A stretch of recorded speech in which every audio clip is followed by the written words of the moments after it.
புது ஒரு நேயர்களுக்கு வணக்கம். அரசியல் அதிகாரம் என்ற நிகழ்ச்சிக்கு உங்கள் அன்புடன் வரவேற்கின்றோம். இன்றைய மத்தியில் இருக்கிறவர் விடுதலை சிறுத்தைகள் கட்சியினுடைய மூத்த நிர்வாகியும் அனுபவம் வாய்ந்த நபர் திரு கௌதம் அவர்கள் முறையில் இருக்கிறாரு. சார் வணக்கம் சார். அதே போல சமூக ஆர்வலரும் பௌத்த அறக்கட்டளையுடைய நிர்வாகி திரு பார்த்திபன் முறையில் இருக்கிறாரு. சார் வணக்கம் சார். வணக்கம்.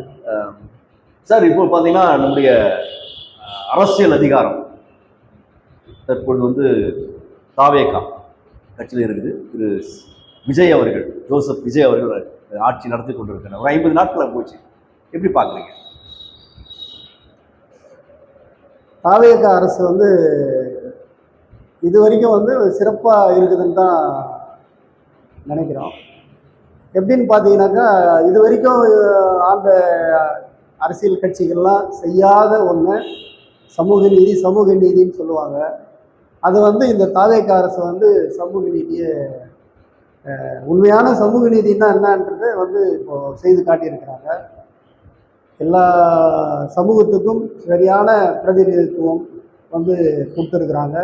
அரசியல் அதிகாரம் பகிர்ந்து அளிக்கப்பட்டிருக்கிறது. அனைவருக்கும் இந்த அதிகாரத்தை பகிர்ந்தளிக்கணும் அப்படின்னு விசிகா தலைவர் எழுச்சி தமிழர்களுடைய அந்த கொள்கையை இவங்க நிறைவேற்றி இருக்கத்தான் தான் நான் நினைக்கிறேன். மிகச்சிறப்பான ஒரு தொடக்கமாக இந்த தாவேகா அரசு நான் நினைக்கிறேன். இப்போ சாதி மதம் எல்லாத்தையும் அடிச்சு நொறுக்கி இப்போ ஒரு சாதனை பண்ண மாதிரி தான் சமூக நீதி, உண்மையான சமூக நீதினா என்னன்றத தெளிவுபடுத்தியிருக்கிறாங்க. இது வரைக்கும் பார்த்தீங்கன்னாக்கா, சமூக நீதி பேசின திமுகவாக இருந்தாலும் சரி, அதிமுகவாக இருந்தாலும் சரி, மாறி மாறி அரசாண்டாங்க. சமூக நீதி அவங்க இது வரைக்கும் பின்பற்றதான் தெரியல. சமூக நீதினா என்னன்னு அவங்களுக்கே விளக்கம் அர்த்தம் தெரியல. ஆனால் எல்லாரும் நினச்சினுக்கிறாங்க இவங்க சினிமா மோகத்தில் சினிமா நடிகர் அப்படின்ட்டு.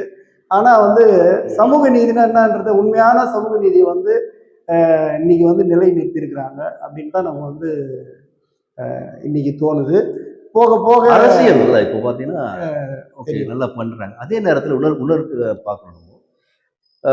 அதிமுக ஏற்கனவே அதிமுகவில் பல எம்எல்ஏக்கள் இருக்கிறாங்க. அவங்களெல்லாம் உடைச்சி திருப்பி இவங்களை கொண்டு சேர்த்துக்கொள்வது, தாவேகா இணைப்பது, இதை நீங்கள் எப்படி பார்க்குறீங்க? ஆபத்தான ஒரு சூழல் தான் தாவேகாவுக்கு. ஏன்னா அங்கே மிகப்பெரிய மெகா ஊழல் செஞ்சவங்க, மிகப்பெரிய தப்பு செஞ்சுட்டு தண்டனை அனுபவிச்சவங்க, பிளாக் மார்க் இருக்கிறவங்க தான் மொத்த பேர் லைன் வரிசையில் இந்த தாவேகாவில் இணையிறாங்க. இது இணையிறது தாவேகாவுக்கு மிகப்பெரிய ஆபத்தில் போய் முடியும் தான். தற்போது பார்த்தீங்கன்னா, ஏற்கனவே அது ஆதரவு கொடுத்த சிபிஎம், விடுதலை சிறுத்தைகள் கட்சிகள், இப்போ விடுதலை சிறுத்தைகள் பார்த்தீங்கன்னா, இப்போ திருமாவளவன் அவர்கள் ஒரு கருத்தை முன்வைத்திருக்கிறார். தமிழகத்தை பொறுத்த வரைக்கும் நிலைப்பாடுகள் எவ்வாறு இருந்தாலும் பரவாயில்ல, ஆனால் மத்தியில் நாம் போகும்பொழுது நாம் தாவேகாவும் திமுக இணைய வேண்டும் என்ற ஒரு கருத்தை முன்வைத்திருப்பாங்க. அது சாத்தியமே கிடையாது சார். இப்போ தமிழகத்தில் தாவேகா திமுக எதிரியா இருக்கலாம், ஆனா மத்தியில போகும்பொழுது ரெண்டும் இணைய வேண்டும், ஒன்றா இருக்கணும் என்பது முற்றிலும் தவறு என்று சொல்லி சமூக பார்த்து சொன்னீங்க. நீங்க எப்படி பாக்குறீங்க? தலைவர் திருமாவளவன் சொன்னதான் நீங்க சொல்றீங்க. ஆமா, திருமாவளவன் அவருடைய கருத்தா பதிவுகளா சகோதரர் பார்த்திபன் சொன்னது மாதிரி அவர் விருப்பப்படுறாரு. அப்படி ஒரு அரசியல், நாகரிக அரசியல் வேணும்னு நினைக்கிறாரு. ஒரு கொள்கை சார்ந்து பேசுகிற நாகரிக அரசியல் ரெண்டும் இப்படி நீ பார்க்கும்போது தமிழகத்துல திமுகவும் அதிமுக இணைவது இது ரொம்ப கேவலமா பார்த்தாங்க.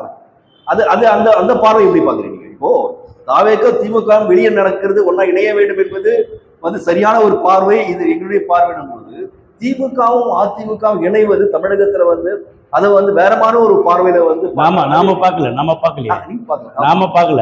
தலைவர் திருமாவளவன் பார்க்கல. அதுதான் நாம தான் சொல்றோம். அது பார்க்காதனால தான் சொல்றோம்.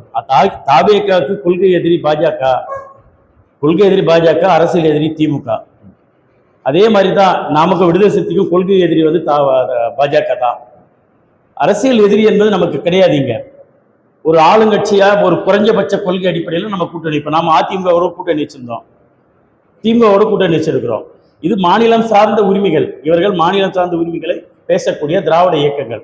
அதிமுகவும் திமுகவும் மாநிலம் சார்ந்து பேசக்கூடிய, திராவிட மொழி சார்ந்து பேசக்கூடிய, இனம் சார்ந்து பேசக்கூடிய ஒரு பலமான ஒரு அரசியல் கட்சிகள். இது கொள்கை ரீதியா வளர்ந்து வர கட்சிகள். இன்னைக்கு பிரிஞ்சிருக்கலாம். அவங்க காலப்போக்கில் அவங்க அரசியலை தக்க வைக்கிறதுக்கு சில இடங்கள்ல ஒரு சில பேர் அங்க சரிவு ஏற்பட்டிருக்கலாம். ஆனால் மாநில சார்ந்த உரிமைகளை பேசக்கூடிய கட்சிகள் யார் எதிரியா பார்க்கறாங்கன்னு சொன்னா, கொள்கை ரீதியா அந்த மாநில கொள்கை என்ன, திராவிட கொள்கைகள், தமிழ் தேசிய கொள்கை, திராவிட கொள்கை. இங்க சாதிக்கு அப்பாற்பட்டு, தீண்டாமைக்கு அப்பாற்பட்டு சமூக நீதியை பாதுகாக்கக்கூடிய ஒரு கட்சிகள். அதனாலதான் அந்த சமூக நீதிக்கு முற்றுக்கட்டை போற, சமூக நீதிக்கு எதிராக இருக்கிற, இந்துத்துவத்தை பேசுகிற, சாதி இருக்குது, சாதி பாகுபாடு இருக்கிறது என்கின்ற வர்ணாசங்கத்தை பேசுகிற RSS பின்புலமா இருக்கின்ற பாஜகவுக்கு எதிரான கருத்து கொண்டவர். இப்போ 50 நாள் தான் சார் ஆகுது. இப்ப 50 நாள் தான் ஆகுது. அதற்குள்ள இதுக்கு அவசியம் என்ன? இப்ப பேசுவதற்கான இப்ப அவசியம் அது தேவையா? ஆமா, அவசியம் இருக்கு. ஏன்னா இப்பதான் அண்ணாமலை என்கின்ற ஒரு நபர் தன்னுடைய ரிசனிங் லெட்டரை கொண்டு போய் கொடுத்துட்டு நான் வெளியே போறேன் அப்படின்னு சொல்லிட்டு போயிடலாம். இல்லைன்னா கொடுக்காம கூட பேட்டி கொடுத்துட்டு போயிடலாம். நான் ரிசைன்மெண்ட் போறேன், நான் வரல, இந்த கட்சியில் இருக்க மாட்டேன். ஏதோ என்ன காரணமோ, அவர் வெளியே போறதுக்கு என்ன காரணம்னு நினைக்கிறாரோ, ஒரு தனி கட்சி ஆரம்பிக்கிறதுக்கு என்ன காரணம்னு நினைக்கிறாரோ ஆரம்பிச்சுட்டு போயிடலாம். அவர் சொல்லிட்டு போயிட்டே இருக்கலாம். அது பெரிய பிரச்சனை கிடையாது. இவர் போயிட்டு அரசு ஊழியர் மாதிரி அவங்க கிட்ட போயிட்டு கடிதம் எழுதி கொடுத்துட்டு அதுக்காக காத்திருந்து, அந்த தனிப்பட்ட உரிமை இல்ல, தனிப்பட்ட எழுதி கொடுக்காத வராரு. அது அவருடைய அதை நான் சொல்றேன். அங்க போய் காத்திருந்து எழுதி கொடுத்துட்டு சரி நீங்க போலான்னு சொன்ன பிறகு வரது அரசியல் கிடையாது. இதுலதான் நாங்க சந்தேகப்படுறோம். அங்க போய் என்ன நடந்தது? அவர் பாஜகவே உருவாக்கப்பட்ட ஒரு டீம். அது இங்க சீமான் இடத்துல கேட்டு பார்த்தாங்க, முடியல. திமுகவோட பேசி பார்த்தாங்க, முடியல. விடுதலை சிறுத்தைகள் தலைவரை விலை பேசி பார்த்தாங்க, முடியல. இப்படி தமிழ் தேசிய சிந்தனை உள்ளவர்கள் எல்லாம் விலை பேசி பார்த்தாங்க, திராவிட சிந்தனை உள்ளவர்கள் எல்லாம் விலை பேசி பார்த்தாங்க, முடியல. தமிழ் தேசியத்தில் இருக்கிறவர்களை திராவிடத்திற்கு மோத விட்டு பார்த்தாங்க, தமிழ் தேசியத்தையும் திராவிடத்தையும் மோத விட்டு பார்த்தாங்க சீமான் அவர்களை வைத்து. அங்கேயும் முடியல. அவரும் அதுக்கு ஈழாக மாட்டேங்கிறாரு. அதனால அவங்க ஒரு புதிய கட்சியை விஜய கடைசியை எதிர்பார்த்தாங்க. விஜய கடைசியை எதிர்பார்த்து நீ போய் தனியா நில்லு, யாருக்குமே மெஜாரிட்டி வராத போட்டோம், அப்ப நாங்க கூட நின்று நாங்க எங்க வழியில் ஆட்சி அமைக்கலாம்னு அவங்க மைண்ட்ல வச்சுக்கிட்டு அவர் தனியா போய் நில்லு, போ, உனக்கு எந்த பிரச்சனையும் இல்லைன்னு சொன்னாங்க. அவர் அதனாலதான் அவர் தனியா நின்னாரு. ஆனா அவர் மைண்ட்ல நாங்க என்கொயரி வச்சு கூட அதை அனுப்புறது அதனாலதான். அதான் அது என்கொயரி நடந்ததா இல்லன்னு தெரியாது. ஆனா ஆமா, அப்படி சந்தேகம் எங்களுக்கு இருந்தது, அப்படி சந்தேகம் இருந்தது. ஆனால் அவர் களத்துல நின்ன பிறகு, நின்று வெற்றி பெற்ற பிறகு, 108 சீட்டுகள் வந்த பிறகு அவர் எங்களுக்கு நீங்க அணி சேர வேண்டும் அணுகுந்து ஜனநாயக சக்திகள் தான் அணுகினார். அவர் போய் அதிமுகவை நீங்க வாங்கினது கூப்பிடல, அதிமுக வேணான்னு சொல்லிட்டாரு. அதிமுக வேணான்ட்டார். இன்னைக்கு கூட அதிமுக பிரமுகர்கள் சேர்றவங்களை என்கிட்ட கொண்டு வராதீங்கன்றாரு. அதே நேரத்துல திமுக போய் கூப்பிடல, அதிமுக போய் கூப்பிடல. காங்கிரஸா நேரடியா பாஜக போய் சேர்ந்துற போது, தமிழ்நாட்டில் பாஜக கால் ஊன்ற போது அச்சப்பட்டுக்கிட்டு இரவோடு இரவா ரிசல்ட் வந்தா இரவோடு இரவா காங்கிரசினுடைய தலைவர் திமுகவோட சொல்லிட்டு நேரா மறுநாளே என்ன பண்ணிட்டாங்க. ஆனா சேர்ந்துட்டாங்க. உங்களை அணுகி அவர் கூப்பிட்டாரு, சரி நீங்க போனீங்க, போயிட்டு விசிகா போயிட்டு இணைஞ்சிச்சு.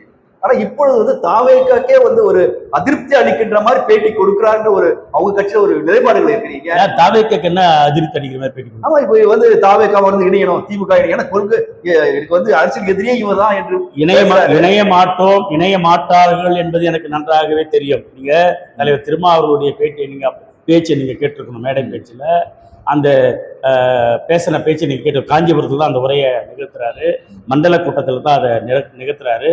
தமிழ் தேசிய எழுச்சி மாநாட்டுக்கான மண்டல கூட்டம் காஞ்சிபுரத்தில் நடக்குது, அங்கதான் அதை உரையை நிகழ்த்துறாரு. அது தெளிவா சொல்றாரு, எங்களுக்கு தெரியும் அவங்க நான் பண்ண மாட்டாங்கன்னு. ஏன்னா அப்படி ஒரு சிந்தனை இங்க கிடையாது.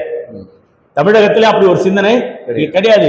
திமுக அதிமுக பேசக்கூடாது, அதிமுக திமுக பேசக்கூடாது என்ற சிந்தனை வளர்த்து வச்சிருக்கிறாங்க. இதுல யார் சார் வளர்த்து வச்சிருக்காங்க? தொடர்பு அல்லது அரசியல் வட்டாரங்கள் கிட்ட இல்ல, எல்லா கட்சியும் அப்படிதான். திராவிட இயக்கங்கள் அப்படிதான் வளர்த்து வச்சுக்குதுங்க. திராவிட இயக்கங்கள் அப்படிதான் வளர்த்து வச்சுக்குது. அந்த குற்றச்சாட்டு இருக்குதானே செய்யுது, ஆனா நாங்க அதிமுக கூட்டணியில் இருந்த போது ஜெயலலிதா அம்மா இடத்துல போயிட்டு நாங்க இல்ல, ஒரு முரண்பாடு ஏற்பட்டு நாங்க வெளியேறோம்னு சொல்லிட்டு தான் வந்தோம். அந்த அம்மா எங்களை வாழ்த்தி தான் அமிச்சாங்க. இதே நல்ல முறையா போயிட்டு வாங்க. இது ஓகே. அதே மாதிரி அண்ணாமலை இல்ல இதே நிலைப்பாடு அண்ணாமலையோ நான் போயிட்டு சொல்லிட்டு வரேன், நான் வந்து அங்க இல்ல சொல்லிட்டு வரேன், வாழ்த்து இல்ல அவரு அனுப்புறாரு. இல்ல இல்ல இல்ல நிலைப்பாடு வேற என்ன? இல்ல இல்ல நாங்க சொல்லிட்டு தான் வந்தோம். அங்க போய் காத்துன்னு இல்ல, கடிதம் கொடுத்துட்டு காத்துன்னு இல்ல. ஆத்திரவே அண்ணாமலை போன்று பிஜேபி எடுத்த கடிதம் கொடுத்துட்டு ரிசைனிங் லெட்டர் கொடுத்துட்டு காத்துன்னு இல்ல. சொல்லிட்டு வந்தா நாங்க கூட்டணி, நாங்க சொல்லிட்டு வரோம். அவர் அந்த கட்சிக்குள்ள இருந்த தலைவர், இந்த மாநில தலைவர், அவர் ரிசைன் லெட்டர் கொடுத்துட்டு தான் வரணும். குடிக்கலன்னா பேசாம போயிடலாம் வெளியே. யாரும் அவருக்கு வந்து அவர் யாரும் கேட்க மாட்டாங்க. தலைவர் செல்வம் பெருந்தகை எழுதி கொடுத்தாரு, எல்லாரும் வந்தாங்க, வாழ்த்துனாங்க, அவர் வழி அமைச்சாங்க, வேற ஒருத்தரை போட்டாங்க வேணான்னு சொல்லி. அதுக்குள்ள இருக்கிறவர் இல்ல அவரு. அவர் அதுக்குள்ள இருந்தாருன்னா இந்த தேவையில்லை. அவர் காத்து நிற்கலாம், அடுத்த பொறுப்பு காத்து நிற்கலாம். அவர் வெளியே வர வேண்டிய எழுதி கொடுத்துட்டு நான் போறேன்னு வரணும் அவரு, இல்லைங்களா? அதே கட்சிக்குள்ள அவர் நீடிக்கிறேன்னு சொன்னா, அவர் இருக்கிறேன்னு சொன்னா அடுத்த பொறுப்பு அவர் காத்து நிற்கிறாங்க. பார்த்திபன் அவர்கள் சார் நிலைப்பாடு தாவேக்காவுடைய நம்ம சொன்னோம். இப்பதான் நம்முடைய தோழர் சொன்னார், இந்த மாதிரி வந்து விசிகா தலைவர் வந்து இப்படிதான் பேசியிருக்கிறாரு, வெளியே வந்து இப்படி இருக்கு, உள்ள அப்படி இருக்கு. நீங்க எப்படி பாக்குறீங்க? அதை ஏற்றுக்கொள்ள முடியுமா? நாங்க வந்து ரிசைன் பண்ணிட்டு கொடுத்தோம், ஜெயலலிதா கூட நான் தன்மையா அவர் வந்து ரிசைன் பண்றேன்னு சொல்லவே இல்லையே. அப்படின்னாரு. ரிசைன் பண்றேன்னு நான் சொல்ல. அவரு கூட்டணியில வந்து நாங்க அவரை தெளிவா சொல்லிட்டாரு. கூட்டணி திமுக கூட்டணியிலேருந்து நாங்கள் வந்து நாங்கள் சொல்லலை வெளியேறன்ட்டு. ஆனால் அவரு ஸ்டாலினே வந்து சொல்லிட்டாரு, விசிகா வந்து இப்போ கூட்டணியில இல்லை சொல்லிட்டு தானே வந்தாங்க. அது நிலைப்பாடு யாராவது தேவை சார் சொல்றாரு. விசிகா வந்து விசிகா சிபிஎம் எல்லாம் போயிட்டு உட்காந்து நாங்க அந்த கட்சிக்கு தாவேக்கு ஆதரவு கேட்டிருக்கா நிலைப்பாடு போன்னு சொல்லி தானே போனாங்க, இல்லையா? ஆமா. விசிகா வந்து இந்த நாட்டுல தமிழ்நாட்டுல இழுபறியான ஒரு நிலைமை இருக்கும்போது ஒரு மக்களாட்சி அமையணும்ன்றதுக்காக யார் அதை தனிப்பெருமானு அது அதிகபட்சமான உறுப்பினர்கள் கொண்டிருக்கிறாங்க பார்த்தா தாவேக்கு தான். அப்ப அவங்களால தான் ஆட்சி போற முடியும், எப்படியாவது நாங்க வந்து மெஜாரிட்டி காட்டிட முடியும் அவங்களுக்கு மட்டும் தான் இருக்கு. அந்த அடிப்படையில நாம இந்த நாட்டில் தமிழ்நாட்டில் ஒரு ஆட்சி மீண்டும் ஒரு தேர்தல் வந்து நடக்கிறாரு. அப்படி தேர்தல் வராம போனாலும் கவர்னர் ஆட்சி வந்திருக்கிறாரு. கவர்னர் ஆட்சி என்பது வந்து ஒரு பிஜேபி ஆளுகிற ஆட்சி கொண்டுதான் இருக்கு. அந்த அச்சத்துல தமிழ்நாட்டில் நிறைவேற்றப்பட வேண்டிய பல விஷயங்கள் பாஜக பெட்டிகள் இருக்கு. அதற்கு நிறைவேற்ற முடியாம தமிழ்நாடு அரசு அது முட்டுக்கட்டியா இருக்குது. அப்ப தமிழ்நாடு அரசு முட்டுக்கட்டியா இருப்பதற்கு தமிழ்நாட்டு மக்கள் முட்டுக்கட்டியா இருந்தாங்க, இயக்கங்கள் முட்டுக்கட்டியா திமுக. அப்ப மக்களுக்கு பயந்து திமுக அரசு அதை நிறைவேற்ற முடியாம உட்கார்ந்து. இப்போ கவர்னர் ஆட்சி வந்தா மூணு மாதம் சொல்லி அதை கடத்திட்டே போலாம், அவரால் கடத்திட்டே போக முடியும். அந்த மாதங்கள்ல நிறைவேற்ற முடியும். ஆளுநர் ஆட்சி வரக்கூடாதுன்றது இந்த நிலைப்பாடு. ஆளுநர் ஆட்சி வரக்கூடாததுக்கு காரணம் அவர்கள் கொண்டு வருவது தமிழ்நாட்டின் முரண்பாடான எந்த தீர்மானத்தையும் தமிழ்நாட்டில் நிறைவேற்றிவிட மறைமுகமா நிறைவேற்றிவிட கூடாது உள்ள போனோம். எங்களை கூட்டணியில சேர்த்தது யார்? எங்களை கூட்டணியிலே இருக்க வைத்தது திமுக தான். எங்க கட்சியில இருந்து ஒரு முக்கிய பிரமுகரை கொண்டு வந்து ஒரு எம்எல்ஏ கொண்டு வந்து அவர் கட்சியில சேர வரப்போது சேர்த்துக்கிட்டாரு. அப்பவே முடிஞ்சு போச்சு, எங்களை வெளியேற்றான்னு அர்த்தம். சார் இப்போ திரு கௌதம சொன்னாரு, விசிகா தலைவர் தொல் திருமாவளுடைய நிலைப்பாடுகள் திமுக இருக்கும்பொழுது எப்படி, இப்போ தாவேக்கால கடந்த சில தினங்கள்ல அவருடைய பேச்சாற்றல் இதை எப்படி பாக்குறீங்க? ஏன்னா தாவேக்காவோட மாநிலத்துல வந்து தாவேக்கா திமுக எதிர்க்கலாம், ஆனா மத்தியில பாத்தீங்கன்னா ரெண்டு பேரும் வந்து ஒன்னா இணைந்திருந்தோம் அப்படின்னு சொல்லிட்டு இது வந்து தாவேக்கா மக்கள் இடத்துல ஒரு சலசலப்பு அல்லது அரசியல் வட்டார ஒரு சலசலப்பு ஏற்படுத்திருந்தாங்க. இது எப்படி பாருங்க? இப்போ வந்து எல்லாருக்கும் வந்து பொது எதிரி யாருன்னு பார்த்தீங்கன்னாக்கா பாஜக தான். அந்த பாஜகவை எதிர்க்கிறதுக்கு வலிமையான ஒரு அரசியல் கட்சி வேணுன்ற ஆசையில் வந்து அவர் வந்து தாவேக்காவும் திமுகவும் இணையணும் அப்படின்னு வந்து அவர் ஆசைப்படுறதுல தப்பு கிடையாது. அது இணைவாங்களா இணைய மாட்டாங்களா? பட் அரசியல் எடுத்துக்கலாம். இப்போ தாவேக்கா அவங்க எப்படி நிலைப்பாடு எடுத்திருப்பாங்க, அரசியல் வட்டாரங்கள் திமுக அதிமுக இது எப்படி எடுத்துக்கலாம்? திமுக வந்து ஏற்கனவே ஆல்ரெடி வந்து பிஜேபி எதிர்ப்புல தான் இருக்காங்க. அவங்க வரவேற்பாங்களா? அதை வரவேற்பாங்களான்ட்டு இனிமேல் தான் காலம் தான் பதில் சொல்லுவோம். தாவேகா வந்து கொள்கை எதிரியே எங்களுக்கு பாஜக தான் அப்படின்னு சொன்னதன் அடிப்படையில் ரெண்டு பேரும் இணைஞ்சா நல்லா இருக்கும் அப்படின்னு சொல்லி அவர் வந்து திரும்ப சொல்றதுல அரசியல் சலசலப்பு இல்லைன்றீங்களா? இந்த அரசியல் சலசலப்பு இருக்கு. அவங்களுக்கு வந்து கொஞ்சம் மன நெருடல தான் இருக்கும் தாவேகாக்கு.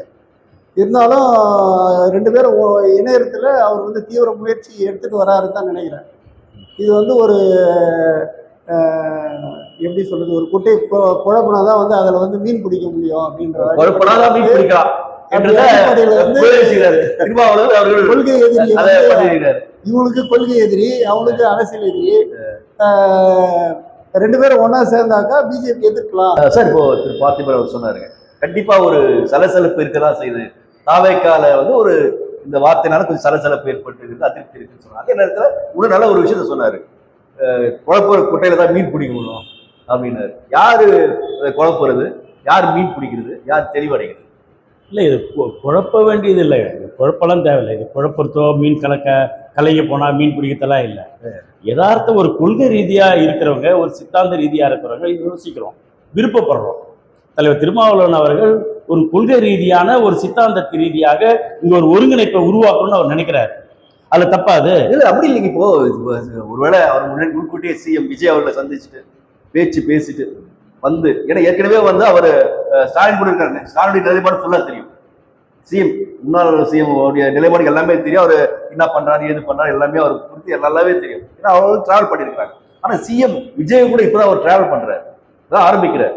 இந்த டிராவல்ல வந்து அவர்கிட்ட பேசும்போது அவர் ஒரு கருத்தை, இந்த மாதிரி எனக்கு தான் நல்லா இருக்கும், அல்லது எனக்கு பாஜக தான் எதிரி அப்படின்னு சொல்லியிருந்தா அந்த வார்த்தையில 50 நாள் தான் ஆகுது, ஆட்சி ஆகுது 50 நாள் தான் ஆகுது. ஆனா இந்த நேரத்துல பிஜேபியும் வந்து எதுவும் எதிர்க்கல, எதிர்த்த மாதிரி தெரியல. தாவக்காவை எதுவுமே எதிர்க்கல, அமைதியா போய் கொண்டிருக்கின்றது. ஆனா இந்த சூழ்நிலையில திரும்ப அவர்கள் விஜய் அவர்கள் தெளிவா ஒரு பேச்சுல நீங்க கேட்டிருந்தீங்கன்னா கவனிச்சிருப்பீங்க.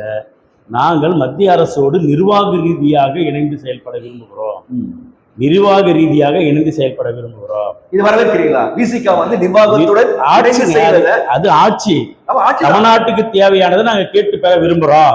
அதுல நாங்க முரண்பட விரும்பல, கொள்கை ரீதியா நாங்க முரண்படுறோம். நாங்க தமிழ் தேசியங்கிற மும்மொழி கொடியை நாங்க ஆதரிக்க மாட்டோம், இருமொழி கொள்கை தான் நாங்க வச்சுட்டு இருப்போம். இங்க வந்து நாங்க நீட்டுக்கு எதிராக தான் நிக்கிறோம், எங்க கொள்கை நீட்டுக்கு எதிரான கொள்கை தான், அதற்காக நாங்க தீர்மானம் கூட போடுவோம். அப்போ முரண்பாடு எது, தமிழ்நாட்டு மக்களுக்கு முரண்பாடான கொள்கையை நாங்கள் எதிர்த்து நிற்போம், அதற்காக நாங்கள் ஒத்து போக மாட்டோம். ஆனா தமிழ்நாடு அரசு என்பது மத்திய ஒன்றிய அரசுல ஒரு அங்கம், அவங்களுடைய நிதியை நமக்கு தேவைப்படுது, அதை நாங்கள் சுமத்த கேட்டு வாங்கிக்குவோம். அப்படி பேசுறதுனால, அப்படி போய் சந்திச்சு பேசுறதுனால நாங்க அவரோட சேர்ந்து போறோம்னு நினைச்சா அது நாங்க ஒன்றும் பண்ண முடியாது. அது அறியாமை, அது அரசியல், அது ஒரு அரசியலுக்காக பேசப்படுவது, மக்கள் நலனை குறித்து அது பேசுவது கிடையாது. வந்து இந்த நேரத்தில் சொல்வதற்கான காரணம் எந்த ஒரு நிலைப்பாடுமே இல்லையே, அதுக்கான அவசியமும் இல்லையே. ஆனா திருமாவளவன் இது சொல்வதற்கான காரணம் இல்ல அவசியம் இருக்கு. ஏன்னா நான் அண்ணாமலை என்கின்றவர் ஒரு புதிய கட்சியை தொடங்குகிறார், பாஜகவின் RSS உறுப்பினர். அவர் ஒன்றும் தமிழ் சிந்தனையாளர், திராவிட சிந்தனையாளர் கிடையாது, தமிழ் சிந்தனையாளர் கிடையாது. அவர் முழுக்க முழுக்க மதவாத சிந்தனையாளர். அந்த மதவாத சிந்தனையாளர் இங்க ஒரு கட்சியை உருவாக்குகிறார். அது எங்களுக்கு ஒரு ஐயம் இருக்கிறது, பாஜக சொல்லிதான் இந்த கட்சி எங்க உருவாக்கப்படுகிறது. அந்த அச்சத்தில் தான் அங்க இருக்கின்ற பொது எதிரியா இருக்கிற, கொள்கை எதிரியா இருக்கிற பாஜக எதிராக கருத்து சொல்றவங்க எல்லாம் ஒன்று சேரணும்னு நம்ம ஆசைப்படுறோம். இப்ப நீங்க சொல்றது பாத்தீங்கன்னா, இப்ப அண்ணாமலைக்கு பயப்படுறீங்க. அண்ணாமலை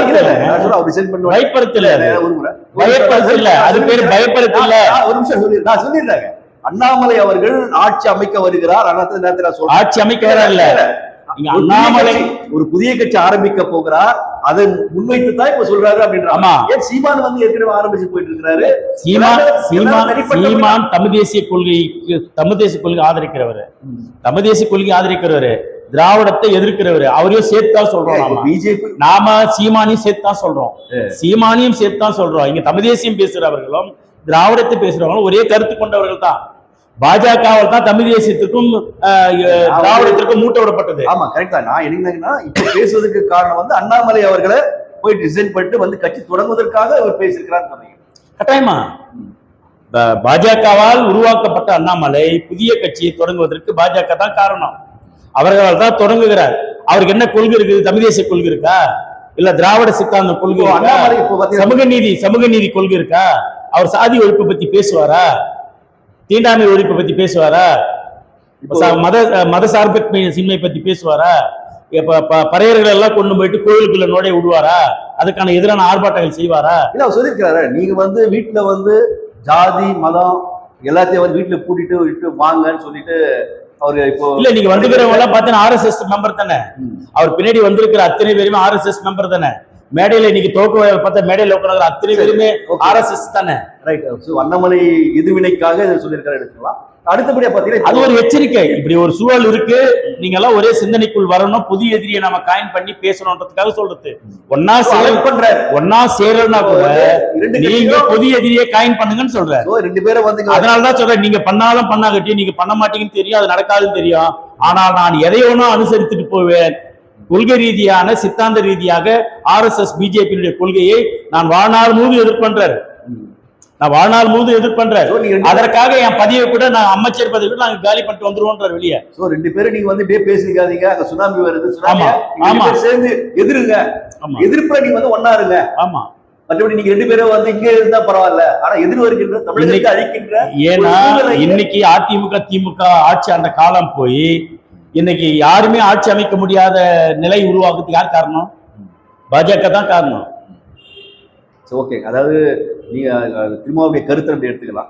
தமிழகத்தை பொறுத்து தமிழகத்தை அழிக்குவதற்காக ஒரு சக்தி எழுப்புகிறது. உங்களுடைய ரெண்டு பேர் பிரச்சனைனால அதை வில்ல விட்டுறாதீங்க. அணிலிருந்து வந்து பிஜேபியோ அல்லது வேற கட்சிகள் வந்து காணக்கூடாது. நீங்க ஆள்வது என்பது திமுக அதிமுக, இப்ப புதிய வருகின்ற கட்சிகள் தாவேகா என்று கட்சிகள் ஆரம்பிக்கலாம், இல்ல நாம் தமிழர் கட்சி அவரும் ஓகே என்ற மாதிரி தான் சூழ்நிலை இருக்கு.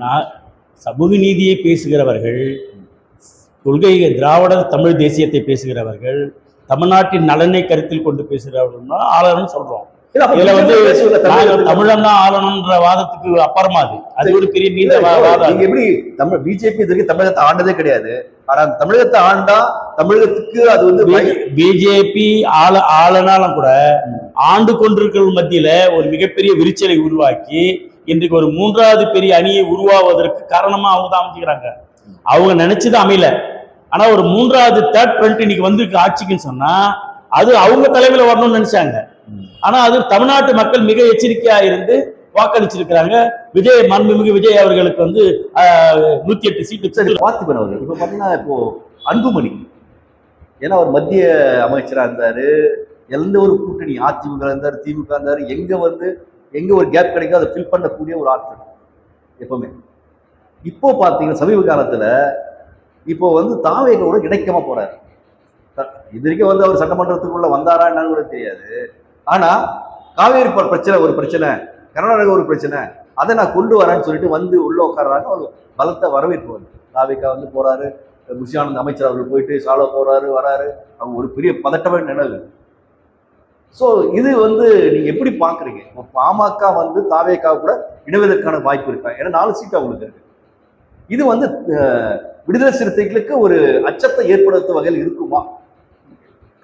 இல்லை கண்டிப்பா அது அவங்க நினைக்கிறது வந்து இப்போ ஒரு சலசலப்பு இருக்குது அப்படின்ற அடிப்படையில தான் இப்போ வந்து அன்புமணி வந்து இப்போ வந்து மூவ் பண்றாரு.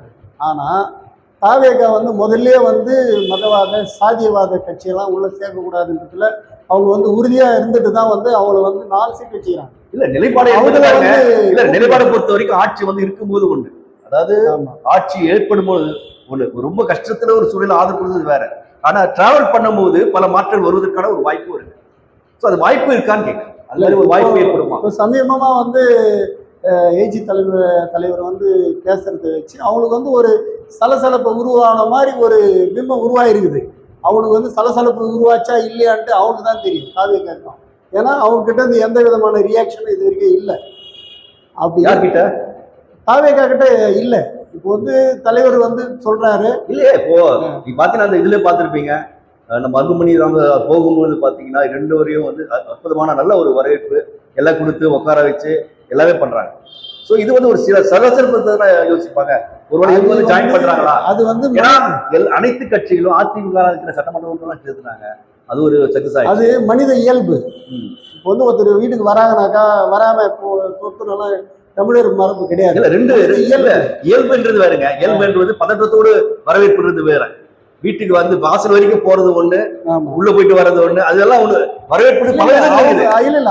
இந்த வரவேற்பு என்பது ஒரு பார்க்கும்போது ஒரு அது இந்த அளவுக்கு போயிடான ஒரு அச்சத்தை ஏற்படுத்தி இருக்கு. அதை நீ பேசுறாங்க, அச்சத்தை வந்து ஏற்படுத்துதுன்னு நம்ம பேசிக்கிறோம். ஆனா அது வந்து அச்சமெல்லாம் கிடையாது. தாவேகா வந்து ஆரம்பத்துல இருந்து எல்லாருக்குமே வந்து முக்கியத்துவம் கொடுக்குறாங்க. எழுச்சி தமிழருக்கு அவங்க வந்து நேரடியா அந்த ஆபீஸ் போயிட்டு இவங்களுக்கும் முக்கியத்துவம் கொடுத்து கூட சேர்த்துப்பாங்கன்னு கேக்குறேன்.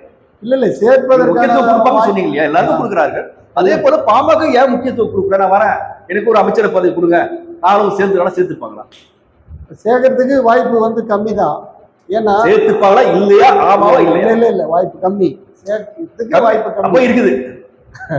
இல்ல வாய்ப்பு சுத்தமா வாய்ப்பு இல்லை. ஏன்னா அவங்க வந்து சாதியவாத கட்சி உள்ள சேர்க்கக்கூடாதுன்றதுல உறுதியா இருந்துதான் இதை நம்ம யூனிட் கேட்கலாம். சார் கௌதம் சார், இப்ப பாத்தீங்கன்னா பாமக அன்புமணி ராமதாஸ் தான் சொல்ல வராங்க, ஒருவேளை அவர்கள் நாங்களும் வந்து அமைச்சரோட பங்கு பெற விரும்புகிறோம், நாங்களும் ஒரு இணைய விரும்புகிறோம், எந்த எதிர்பார்ப்பும் இல்லை அப்படின்னு வர்றாங்க. இல்லை சிபிஐ மாதிரி நான் வெளியிருந்து கூட ஆதரிக்கிறோம் அப்படின்ற ஒரு நிலைப்பாடு வந்தா தாமக ஏற்றுக்கொள்ளுமா? இதனால் விசிகாக்கு எதனா பாதிப்பு ஏற்படும்?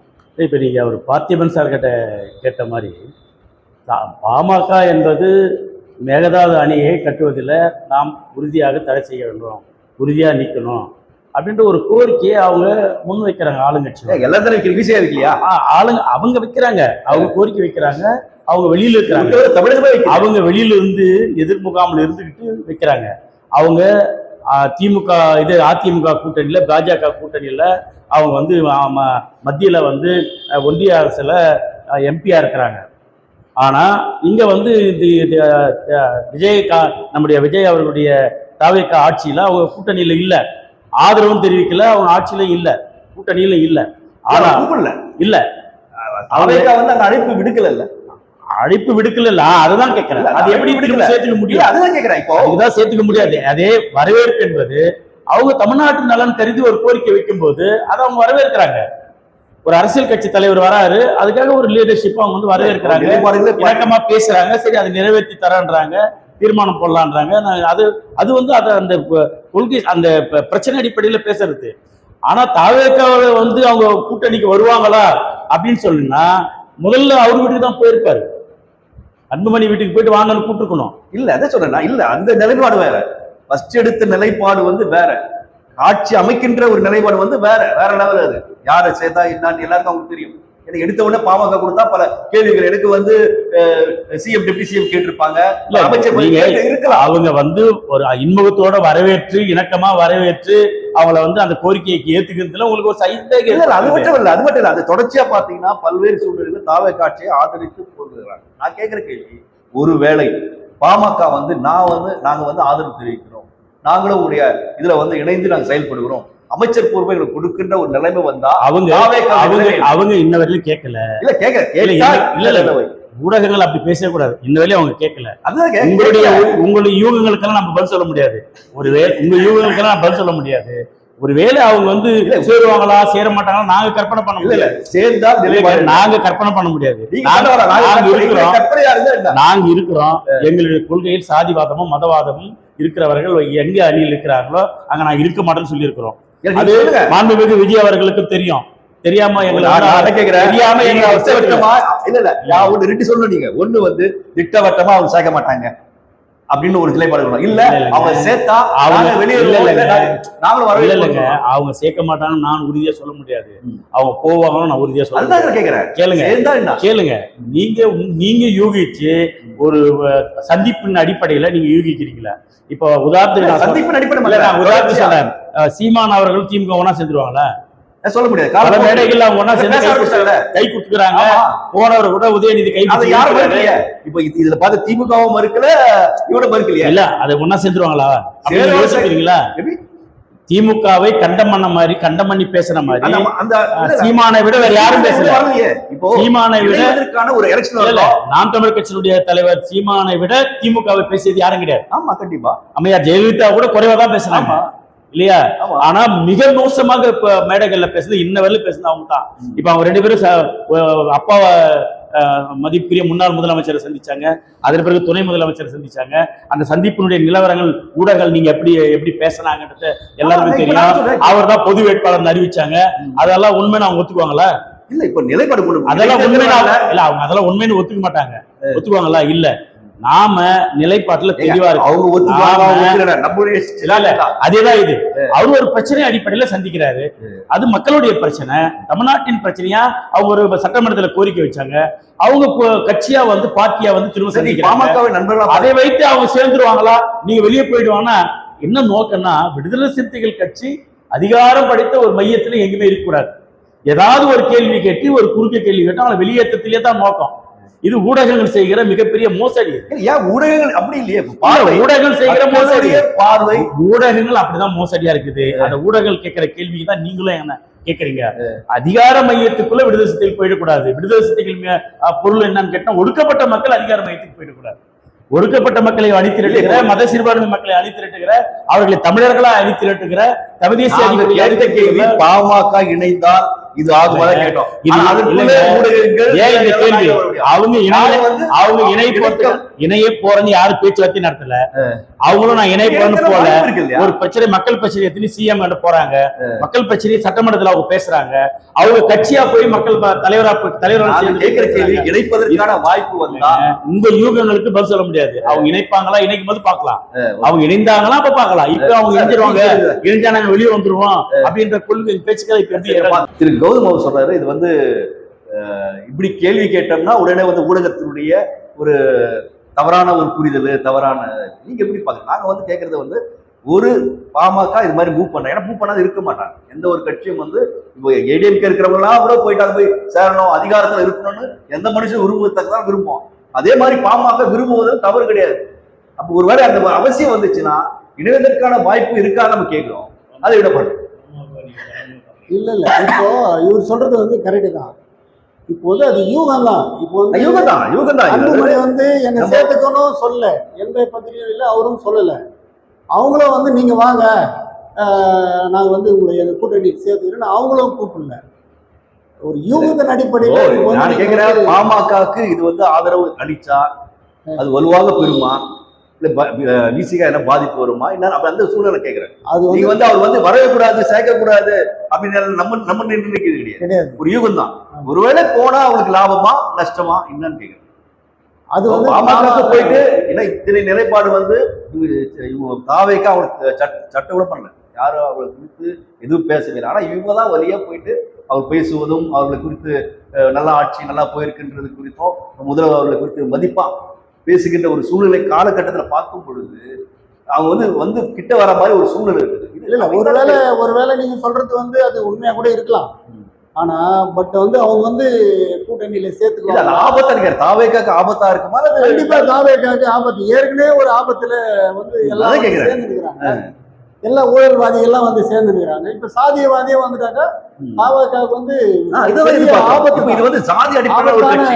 ஆமா, ஆபத்தான பாமகன்றது சாதிவாரான ஒரு கட்சி. ஆமா, ஆபத்தான சூழ்நிலை தான். ஏன்னா அது தெரிஞ்சுதான் வந்து ஆரம்பத்திலேயே வந்து அவங்க 4 சீட்டு வச்சுருக்கிற பாமகவுக்கு வந்து அழைப்பு தரல. பாமக வந்து அவங்க கொள்கையில கரெக்டா இருக்கிறாங்க. ஏன்னா கூட்டணி அவங்க வேற. இவங்க வந்து ஒரு பிரச்சனை அடிப்படையில மேகதாது அணை கட்டணும். தாவேக்கா கூட பாமக இணைந்தால் தாவேக்காக்கு ஆபத்து, கண்டிப்பா ஆபத்து தான். ஏன்னா ஏற்கனவே ஊழல்வாதியெல்லாம் வந்து சேர்ந்துட்டு இருக்கிறான், சாதியவாதியெல்லாம் வந்து சேர்ந்துட்டான், அதுக்கப்புறம் மதவாதியும் வந்து சேருவான். சேர்ந்தான்னாக்கா அது அந்த கட்சி வந்து நாசனமாக தான் போயிடும். ஏற்கனவே இருந்ததுக்கு இதுக்கு வித்தியாசம் இல்லாத போயிடும். ஏன்னா திமுகவில் இருக்கிறவன் அதிமுகவில் இருக்கிற மொத்த ஊழல்வாதி இதில் வந்து இப்போ வந்து சேர்ந்துன்னு இருக்கிறான். சாதியவாதியை வந்து சேர்ந்தாக்கா கண்டிப்பா ஆபத்துல முடியும். அவனால வந்து தாவேக்காவால எந்த முடிவும் அவன் வந்து எடுக்க முடியாத சூழ்நிலை வந்துடும். நல்லது செய்ய முடியாத கூட போயிட வாய்ப்பு அதிகமாக. பாமக வந்து ஒரு ஜாதி கட்சி ஒரு அடிப்படை என்று சொன்னால் விசிகாவும் ஒரு ஒரு தனிப்பட்ட மக்களுக்காக போராடுற ஒரு கட்சி, அது இணைந்திருக்கு. அதை எப்படி பாருங்க? விசிகா வந்து சாதியவாத கட்சின்னு சொல்லிட முடியாது. ஏன்னா கடந்த காலங்களில் வந்து அவங்களுடைய செயல்பாடுகள்லாம் பார்த்தீங்கன்னாக்கா பொதுமக்கள் நலன் சார்ந்தே தான் இருக்கும். செயல்பாடுகள் நீங்க ஏதாவது ஒண்ணு வந்து நீங்க வந்து சுட்டி காட்டுங்க பார்க்கலாம். பாமக வந்து எஸ்சி மக்களை வந்து கோயிலுக்குள்ள உள்ள வரக்கூடாதுன்னு சொல்றான். அதுக்கப்புறம் வந்து ஒரு கட்டத்துல வந்து தலித் அல்லாத ஒரு கூட்டமைப்பு வந்து உருவாக்கி எல்லா சாதியும் ஒன்னா சேர்த்து ஒரு எஸ்சி மக்களை வந்து தனிமைப்படுத்தி பண்ணணும்ட்டு பண்ணாங்க சாதியவாத கட்சி. அதனாலதான் வந்து அவளை பாமக இப்போ விசிகா வந்து அந்த மாதிரி ஒரு சாதிக்கு சப்போர்ட்டா மட்டும் எங்க வந்து நின்று இருக்கிறாங்க, எங்க சாதி கலவரத்தை தூண்டி இருக்கிறாங்க அப்படின்ட்டு ஒரு சம்பவத்தை மட்டும் நீங்க சொல்லுங்க. நீங்க சொல்றதை நான் ஏற்றுக்கிறேன். ஏன்னா அவங்க வந்து பொதுமக்களுக்கான ஒரு அரசியல் கட்சி மாதிரி தான் வந்து அது இருக்குது. சாதி ஒழிப்பே மக்கள் விடுதலை, சாதி ஒழிக்கணும்ட்டு தான் வந்து அவங்க வந்து வந்திருக்கிறாங்க. எங்கேயும் வந்து சாதியை போய் சாதி வெறியை வந்து தூண்டி கலவரம் எல்லாம் ஏற்படலை. இப்ப அவங்க கேட்ட கூட தான் சொல்லுவாங்க, பாமக கட்சி நீங்க சொல்லுங்க. நாங்களும் வந்து இப்போ ஊடகவியல் நீங்க சொல்லுங்க. இந்த இடத்துல வந்து நான் சொல்றேன், மேல் பாதியில வந்து திரௌபதி அம்மன் கோயில் உள்ள எஸ்சி மக்களை உள்ள அவன் வந்து ஒரு பிரபலமா இருக்கிற ஒரு பாமகவை சேர்ந்த ஒரு ஆள் நேரடியாக வந்து அது மக்கள்கிட்டயே சாதி வெறியை தூண்டுற மாதிரி வந்து பேசுறாங்க. அரசியலமைப்பு சட்டத்துக்கு எதிராக வந்து அங்க பேசிட்டு போறான். அந்த மாதிரி விசிகா தலைவரோ விசிகாவை சேர்ந்தவர்களோ எங்கேயாவது சாதி வெறியை தூண்டுற மாதிரி நடந்துக்கினாங்களா? சாதி வெறி நடந்திருக்குதா? சாதிய கலவரம் நடந்திருக்குதா அப்படின்ட்டு நீங்க சொல்லுங்க, சுட்டி காட்டுங்க பார்க்கலாம். சார், அரசியல் அதிகாரம் பார்த்தீங்கன்னா இணைஞ்சிச்சு. இப்போ நம்முடைய பிசிகால ஒருத்தருக்கு வந்து அமைச்சர் பதவி கொடுத்து எந்த அளவுக்கு போயிட்டு இருக்கு? 50 நாள்ல எப்படி பாக்குறீங்க? என்ன செய்யறாரு, என்ன பண்றாரு? அந்த அதிகாரம் எப்படி போயிட்டு இருக்கு? மாண்புமிகு விஜய் அவர்கள் பொறுப்பேற்ற பிறகு நாம் ஆதரவு கொடுத்து மீண்டும் பல அரசியல் முரண்பாடுகளால், அரசியல் சூழலால் நாம் தவிகவில் ஒரு கூட்டணியாக அமைய வேண்டிய காலத்திற்கு போன பிறகு அமைச்சர் பதவியை இன்றைக்கு நம்முடைய கட்சி சார்ந்த அருமை தோழர் வன்னியரசு அவர்களுக்கு சமூக நீதி துறையின் சார்பாக அமைச்சர் பதவி வழங்கப்பட்டிருக்கிறது. அந்த துறையின் பெயர் ஏற்கனவே ஆதி திராவிடர் மற்றும் பழங்குடி நலத்துறையை மாற்றி இது சமூக நீதித்துறை என்கின்ற ஒரு துறையை மிக அற்புதமாக ஒரு பொது பெயரை வைத்து அவர்களையும் மற்ற துறைக்கு சமமாக இந்த மக்களை நடத்துகின்ற அளவுக்கு துறை பெயரையே மாற்றி கௌரவப்படுத்தியிருப்பதை நான் இந்த நேரத்தில் மாண்புமிகு விஜய் அவர்களுக்கு நான் நன்றி சொல்ல கடமைப்பட்டிருக்கிறேன்.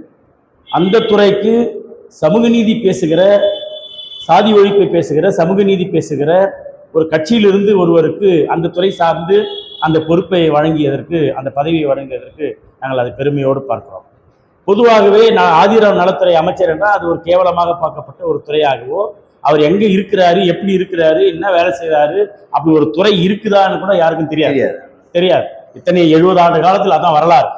ஆனால் இன்றைக்கு அது ஒரு பொதுத்துறை போன்று, மற்ற துறைகளை போன்று, முக்கியமான துறைகளை போன்று, சுகாதாரத்துறை போன்று, கல்வித்துறை போன்று, தொழில்துறை போன்று, பல்வேறு பொதுப்பணித்துறை போன்று, வருவாய்த்துறை போன்று இன்றைக்கு சுதந்திரமாக அந்த துறையினுடைய அமைச்சர் மரியாதைக்குரிய தோழர் வன்னியரசு அவர்கள், மாண்புமிகு அமைச்சர் அவர்கள் இயங்குகிறார். அதுக்கு காரணம் தாவேகா ஆட்சி.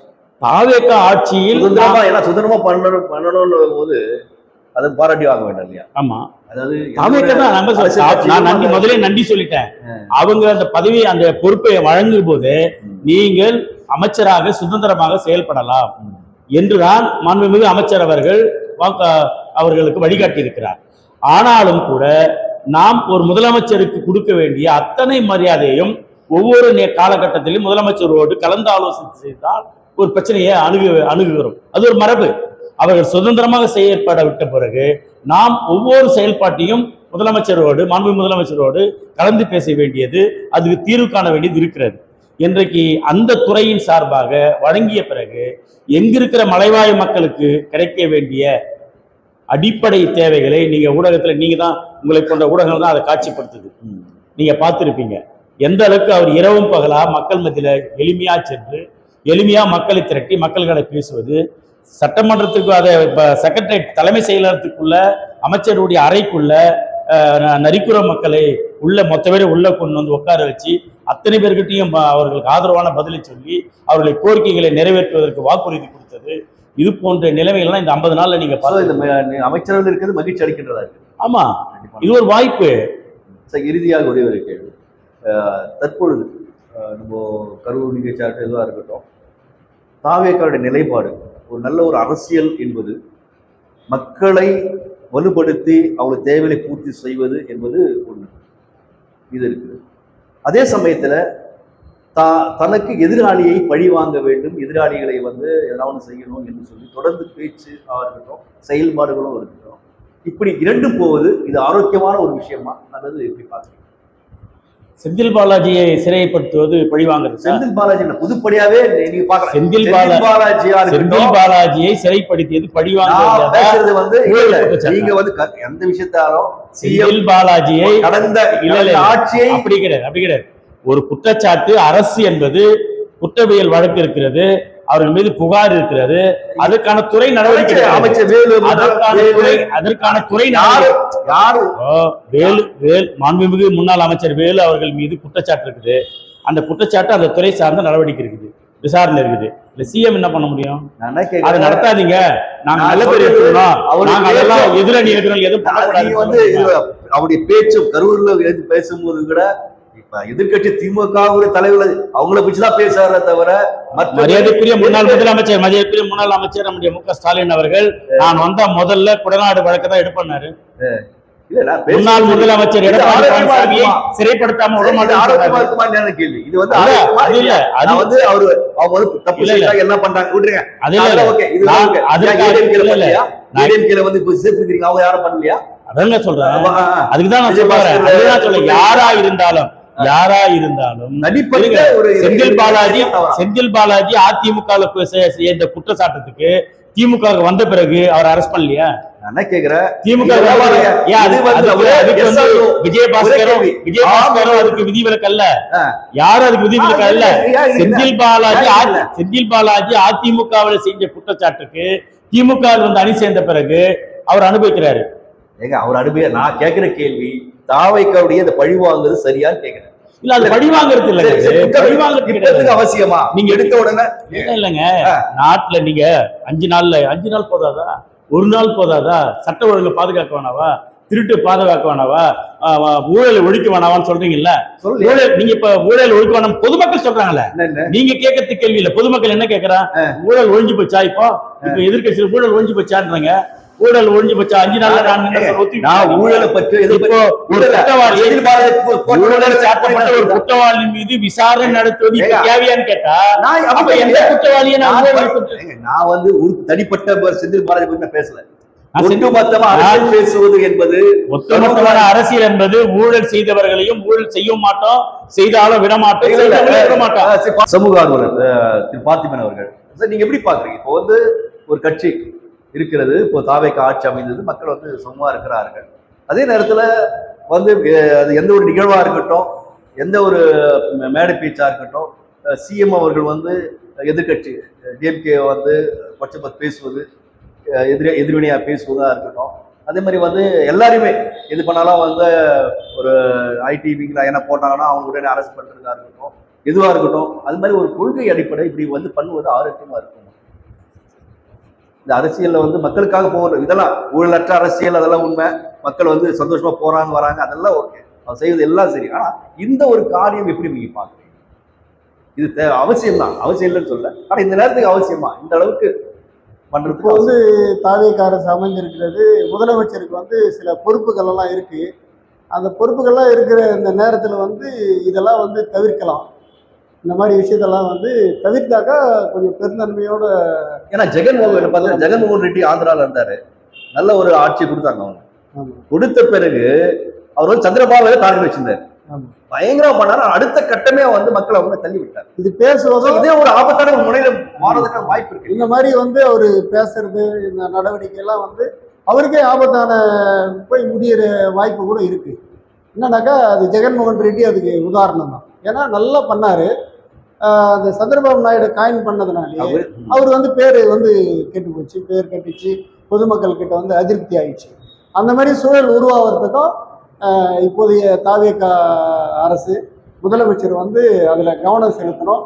இந்த மாதிரி வந்து பழிவாங்கற நோக்கத்தோட இப்போ எலெக்ஷனுக்கு முன்னாடி பேசின இந்த மாதிரி முன்னாள் முதலமைச்சரை வந்து தாக்குறது, அப்புறம் ஐடிவியில் போடுறவங்கள இது பண்ணுறது, இந்த மாதிரி பழி வாங்குறது, இதெல்லாம் வந்து கொஞ்சம் தவிர்த்தா வந்து அவருக்கு வந்து நல்லது. இல்லைன்னா அவர் வந்து ஆபத்தில் தான் போய் முடியும். நேயர்களே, இந்த நாளிலும் நம்ம வந்து இருக்கிற திரு கௌதம் அவர்களும் திரு பாத்திமா அவர்களும் இன்றைய அரசியல் அதிகார நிகழ்ச்சியில் பார்த்து இதுல ஒட்டுமொத்தமா நம்ம பார்க்கும்போது விசிகா வந்து தலைவர் தொல் திருமாவளவர்கள் வந்து அவர் பேசுறது சரியே. தமிழகத்தை பொறுத்த வரைக்கும் மக்கள் வந்து இணக்கமா நம்மளுக்குள்ள அடிச்சுக்கலாம், ஒரு வீட்டுல எப்படின்னு அடிச்சுக்கலாம் போட்டு அண்ணன் தம்பிகளை, ஆனா வெளியிலிருந்து வருகின்ற ஒரு பகையோ நாம் வந்து அதை வந்து எல்லா குடும்பமா சேர்ந்து அதை எதிர்க்க வேண்டும் ஒரு கருத்தோடு அவர் சொல்லியிருக்கிறார் என்று சொல்லியிருக்கிறார். அதே நேரத்துல தாவேக்காருடைய ஆட்சி வெகு சிறப்பாக ஊழலற்ற ஆட்சியாக சென்று கொண்டிருக்கிறது. அதே நேரத்துல அவர் பழி வாங்குகின்ற ஒரு சுவாத்தை அதை வந்து கொஞ்சம் தள்ளி போட்டால் அல்லது குறைவாக செய்தால் போதும், சிறப்பான ஒரு ஆட்சி என்று சொல்லியிருக்கிறார்கள். கேட்ட அனைவருக்கும் நம்ம வந்து நன்றியை தெரிவித்துக்கொள்ள. நன்றி, வணக்கம்.